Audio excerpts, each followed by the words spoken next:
सांगाल? पहिल्या फेरीअखेर शाहू महाराज लीडवर असलेले आपल्याला पाहायला मिळत आहेत. कागलमधनं तुमचं लीड कायम ठेवलेला तुम्ही आहे का? कागलमधून तर पहिल्या फेरीअखेर लीड आहे.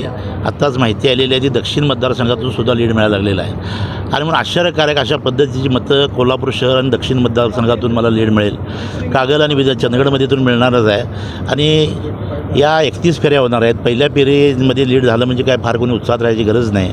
निश्चितपणानं या निवडणुकीमध्ये बाजी मीच मारणार आहे. खरं तर शाहू महाराज प्रबळ दावेदार मानले जात होते. महाविकास आघाडीकडून प्रचार यंत्रणा राबवण्यात आली होती. अनेक आपल्यावर टीका देखील करण्यात आल्या होत्या. काय वाटतंय, हे सर्वसाध्य ठरेल का आपला विजय? नाही, दोन्ही दावेदार आम्ही प्रबळच आहोत, पण आजची काटाजोड लढत चालू आहे. आता निश्चितपणानं हे मताधिक्य जे आहे ते काही फारसं नाही.